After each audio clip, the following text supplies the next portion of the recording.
warahmatullahi wabarakatuh. Perkenalkan, nama saya Kavela Saputri dengan NIM 21026040 dari Program Studi Informasi Perpustakaan dan Kearsipan Universitas Negeri Padang. Pada video kali ini, saya akan membuat video mengenai tugas akhir skema klasifikasi arsip, yaitu tugas merancang skema klasifikasi arsip yang ada di rumah. Baiklah, berikut video penjelasannya dan cara perancangnya. Yang pertama yaitu pemberkasan arsip. Yang kedua, menyiapkan peralatan. Yang ketiga, menentukan kode klasifikasi arsip, baik itu substantif dan fasilitatif. Yang keempat, membuat daftar tabel. Yang kelima, penulisan nama indeks relatif. Yang keenam, pemempatan arsip di dalam maps dan rak. Dan ketujuh, penemukan kembali arsip. Baiklah, yang pertama kita akan membahas tentang pemberkasan arsip.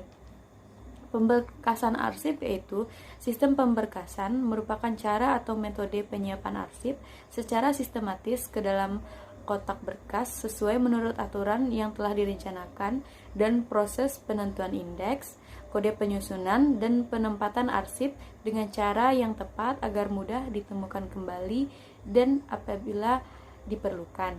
Selanjutnya itu jenis-jenis sistem pemberkasan abjad. Yang pertama, sistem pemberkasan abjad atau alphabetical filling system. Dalam sistem ini, penyimpanan arsip dibuat sesuai dengan urutan mulai A sampai Z dan digunakan dalam nama orang, nama badan atau instansi, nama wilayah, urutan kamus, dan ensiklopedia. Selanjutnya itu sistem pemberkasan angka atau numerical system. Dalam sistem ini, penyimpanan arsip dibuat sesuai dengan angka urut dan kronologi dalam kurung urutan sistem. Dan selanjutnya, sistem subject atau subject filling system. Alat yang digunakan untuk menyimpan dan mendapatkan kembali sebuah arsip atau dokumen harus mampu menjunjung penetapan arsip dan bagaimana arsip tersebut dapat tersimpan dengan baik dan bisa ditemukan kembali secara cepat dan tepat. Adapun alat atau peralatan untuk menyimpan dan penemuan kembali arsip. Yang pertama, secara manual, menggunakan folder atau map, filing kabinet, roll opaque atau rak bergerak, serta sekat atau guide. Yang kedua yaitu secara elektronik, yaitu menggunakan komputer, compact disk atau CD, dan lainnya. Berikut adalah contoh peralatan yang digunakan secara manual. Satu yaitu filing cabinet, lemari arsip yang berfungsi menyimpan arsip secara vertikal atau berdiri yang terdiri dari 4 laci arsip seperti contoh di bawah. Yang kedua yaitu rak arsip, alat untuk menyimpan arsip secara lateral atau menyamping yang sudah diberi label pada masing-masing kelompoknya untuk mempermudah penemuan kembali. Yang ketiga yaitu roll opaque atau rak bergerak, yaitu lemari arsip dorong yang menyimpan dokumen dengan kapasitas besar yang digerakkan secara manual atau dengan penggerakan mekanik. Selanjutnya yaitu ada folder atau map. Map ini digunakan dalam dokumen yang tidak terlalu banyak, terbuat dari kertas dan plastik. Jenis mapnya yaitu top map, folio, map folder, hanging folder, seperti contoh yang ada di bawah. Yang ketiga yaitu cara menentukan kode klasifikasi. Fungsi kode klasifikasi. 1. Membedakan urusan atau jenjang masalah yang satu dengan urusan lain dalam berbagai jenjang klasifikasi arsip. 2. Menentukan kode klasifikasi untuk pemberkasan arsip. Yang ketiga yaitu menentukan letak penyimpanan serta penemuan kembali arsip. Yang selanjutnya itu beberapa unsur kode pada arsip. Pertama yaitu huruf, yang kedua angka, dan yang ketiga adalah penggabungan huruf dan angka. Cara menentukan kode klasifikasi arsip yaitu menentukan kode pada arsip dengan melihat arsip, kemudian melakukan pemberian kode sesuai klasifikasi dan menggabungkan antara angka dan huruf sesuai klasifikasi substantif dan fasilitatif.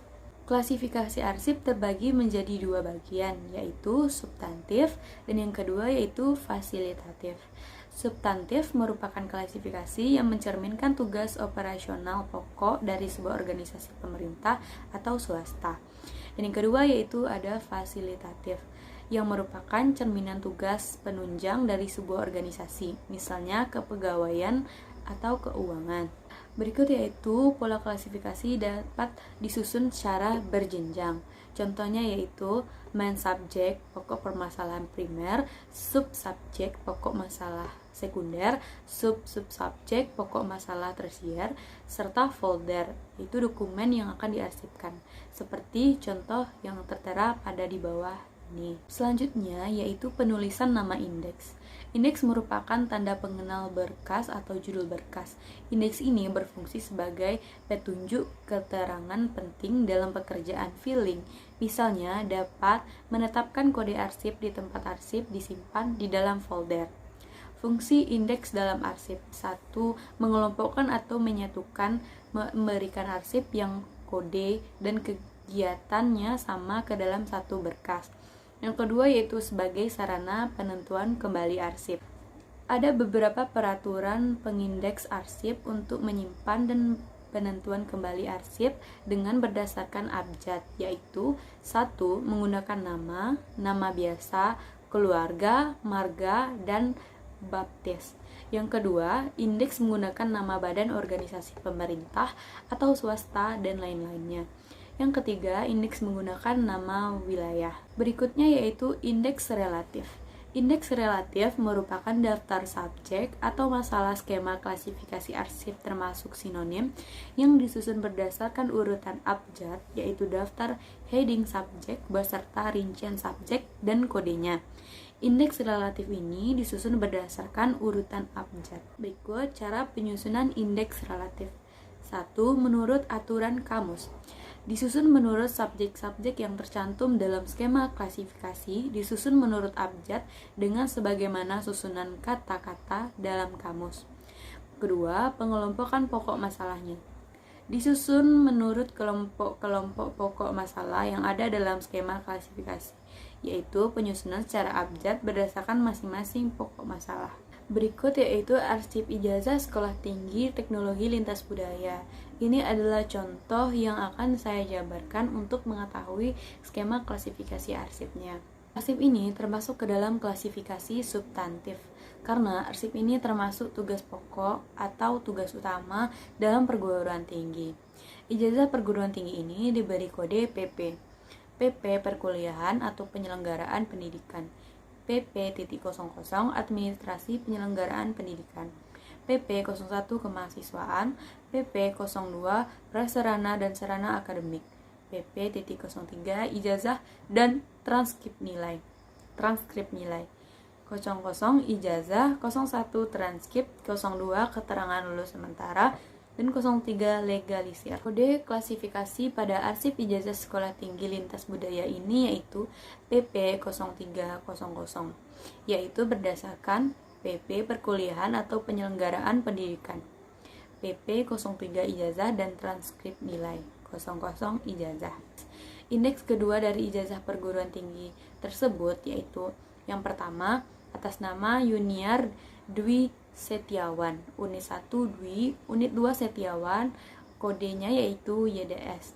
2. Sekolah Tinggi Lintas Budaya, STLB, unit 2 Nomensen, unit 3 Universitas, dan kode ST.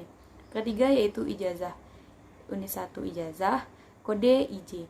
4. Program studi pendataan, unit 1 studi, unit 2 teologi, unit 3 program, dan kode ST.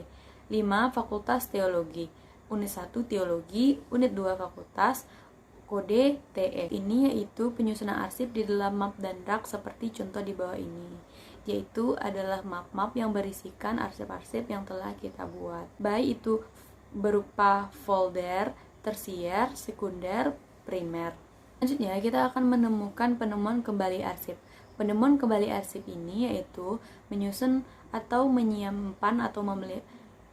Selanjutnya yaitu penemuan kembali arsip. Penemuan kembali arsip ini yaitu 1. Menyusun, menyiapkan, dan memelihara arsip berdasarkan sistem yang berlaku. Yang kedua, menciptakan suatu sistem penataan arsip yang baik, seperti ketetapan penyimpanan, memenuhi persyaratan ekonomis, menjamin keamanan, penempatan arsip, sistem yang digunakan harus fleksibel, petugas arsip. Yang ketiga yaitu mencatat dan menyimpan semua peristiwa penting yang terjadi lengkap dengan tanggal agar dapat dijadikan alat bantu untuk menemukan atau mempertimbangkan kembali apa yang diperlukan. Sekian dari presentasi saya mengenai pembentukan skema klasifikasi arsip yang berada di rumah. Apabila ada kesalahan dan kekurangan dalam penyampaian materi, saya meminta maaf sebesar-besarnya. Saya akhiri video ini dengan Assalamualaikum warahmatullahi wabarakatuh.